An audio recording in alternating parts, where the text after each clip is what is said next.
আসসালামু আলাইকুম। Microsoft Word full course Bangla টিউটোরিয়ালে আপনাকে স্বাগতম।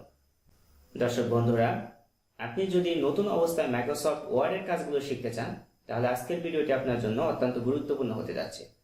কারণ আজকের ভিডিওতে আমি মাইক্রোসফট ওয়ার্ডের যে বেসিক কাজগুলো রয়েছে, সেই কাজগুলো খুব সহজ ভাষায় বুঝিয়ে দেওয়ার চেষ্টা করব।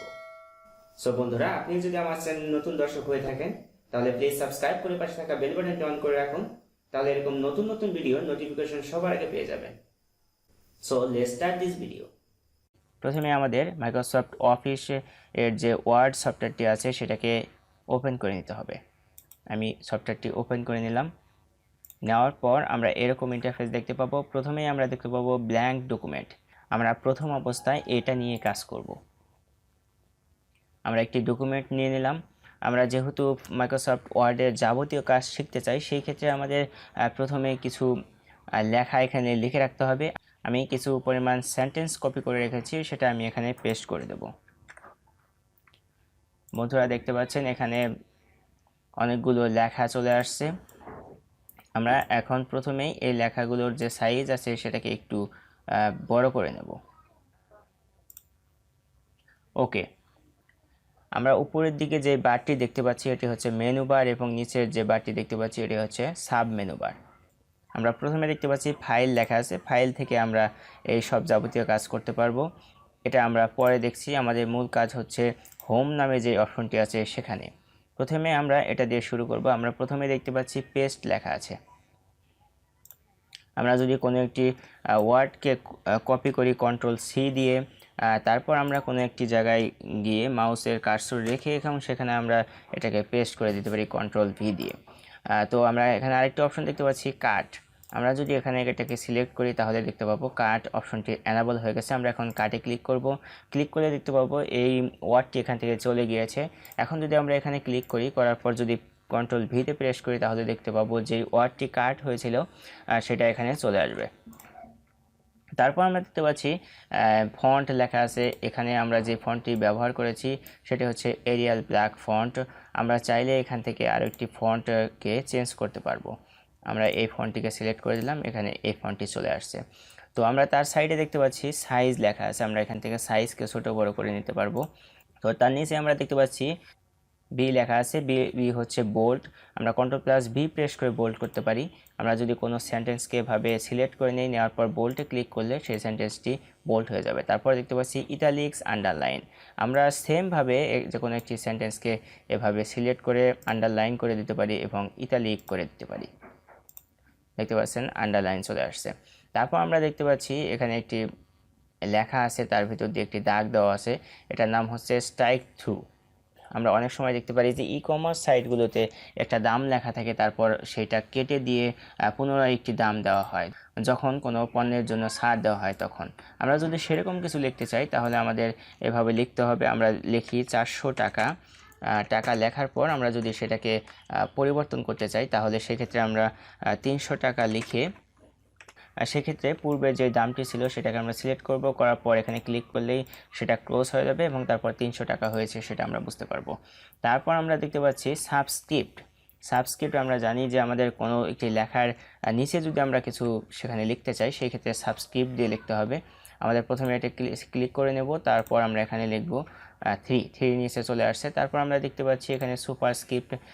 আমরা জানি যে সুপারস্ক্রিপ্ট দিয়ে আমরা কোনো একটি লেটারের উপরে আমরা স্কোয়ার ব্যবহার করতে পারবো। সেক্ষেত্রে আমাদের সুপারস্ক্রিপ্টে ক্লিক করতে হবে, তারপর 2 ইউজ করলে স্কোয়ারের মতো হয়ে যাবে। বন্ধুরা, তার সাইটে আমরা উপরের দিকে সাইটে দেখতে পাচ্ছি এখানে সাইজ ইনক্রিজ করা যাবে। আমরা যে কোনো একটি ফন্টকে সিলেক্ট করে নেব। এখান থেকে আমরা ক্লিক করলে সাইজ বড় হবে, এবং আবার সাইডে দেখতে পাচ্ছি সাইজ ছোট করার একটা অপশন আছে। এখানে ক্লিক করলে সাইজ ছোট হয়ে যাবে। বন্ধুরা, তার নিচে আমরা দেখতে পাচ্ছি একটি টেক্সট ইফেক্ট আছে টাইপোগ্রাফির জন্য। এখানে আমরা ক্লিক করলে দেখতে পাবো অনেকগুলো ডিজাইন চলে আসবে। এখান থেকে আমরা যে কোনো একটি ডিজাইন ব্যবহার করতে পারবো। বন্ধুরা, তারপর আমরা এখানে একটি অপশন দেখতে পাচ্ছি, সেটা হচ্ছে টেক্সট হাইলাইট কালার। আমরা যদি কোনো একটি টেক্সটকে হাইলাইট করতে চাই তাহলে সেটাকে আমরা সিলেক্ট করব। করার পর এখানে ক্লিক করলে দেখতে পাবো সেই টেক্সটটি হাইলাইট হয়ে যাবে। বন্ধুরা, তারপর আমরা দেখতে পাচ্ছি ফন্ট কালার। আমরা যে কোনো একটি সেন্টেন্সকে সিলেক্ট করব। করার পর এখানে যদি আমরা ক্লিক করি তাহলে দেখতে পাবো সেই সেন্টেন্সের কালার চেঞ্জ হয়ে যাবে। তার মানে বুঝতে পারছি যে আমরা এটা দিয়ে ফন্টের কালার চেঞ্জ করতে পারবো। তারপর আমরা পুরো সেন্টেন্সটাকে সিলেক্ট করে নিলাম। নেওয়ার পর আমরা এখানে দেখতে পাচ্ছি অ্যালাইন দেওয়া আছে, আমরা কোন দিক থেকে সেন্টেন্সগুলোকে স্টার্ট করতে চাই সেটা এখানে ডিরেকশন দিবে। আমরা এখানে ক্লিক করলে সবগুলো এক লাইনে চলে আসবে এবং এখানে দিলে সবগুলো রাইট সাইড থেকে শুরু হবে, এবং যদি আমরা এটাতে ক্লিক করি তাহলে মাঝখান থেকে শুরু হবে, এবং লেফট সাইডে ক্লিক করলে লেফট সাইড থেকে স্টার্ট হবে। বন্ধুরা, তারপর যে অপশনটি আছে সেটা হচ্ছে বুলেট। উপরের দিকে আমরা কিছু অপশন দেখতে পাচ্ছি, আমরা যদি এটাকে ক্লিক করি, এভাবে সিলেক্ট করে সম্পূর্ণটাকে সিলেক্ট করে যদি এখানে ক্লিক করি তাহলে আমরা দেখতে পারবো সম্পূর্ণ যে লেখাগুলো আছে তার সামনে একটি বুলেট চিহ্ন চলে আসছে। আমরা যদি তারপরটাতে ক্লিক করি তাহলে দেখতে পারবো 1 2 3 4 6 এরকম নাম্বার মার্কিং চলে আসবে। তো বন্ধুরা, আমরা এখানে দেখতে পাচ্ছি ডিক্রিজ ইনডেন্ট। আমাদের ওয়েবসাইটে যে জায়গাটুকু ফাঁকা আছে এটাকে আমরা কমাতেও পারবো, বাড়াতে পারবো।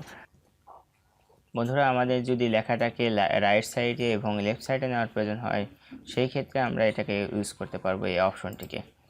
এটাতে ক্লিক করলে রাইট সাইডে চলে যাবে এবং এটাতে যদি ক্লিক করি তাহলে লেফট সাইডে যাবে। বন্ধুরা, এখন মোটামুটি আমরা রাইট সাইডে দেখতে পাবো কতগুলো স্টাইল দেওয়া আছে। আমরা আমাদের ইচ্ছে মতো আমাদের যেটা ভালো লাগে সেই অনুযায়ী এখানে স্টাইল করে নিতে পারবো। হেডিং দিতে পারবো, আমরা সাব হেডিং দিতে পারবো, যে কোনো স্টাইল আমরা কিন্তু নিয়ে আসতে পারবো।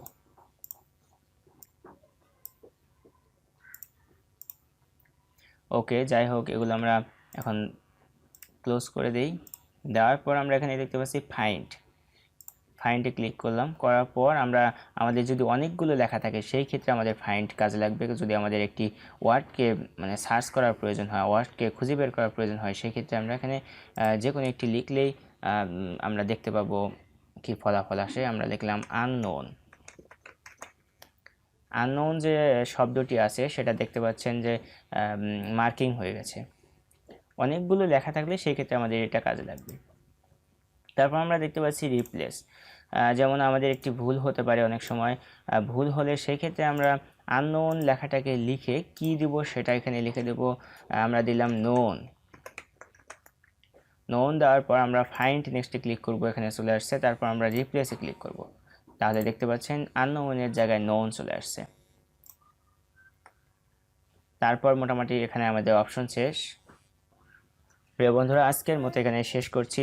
ভিডিওটিকে বেশি লম্বা করলাম না, পরবর্তী পার্টে আবার আমরা বিস্তারিত জানার চেষ্টা করব। পরবর্তী পার্টের আমন্ত্রণ জানিয়ে এখানে শেষ করছি। Thanks for watching.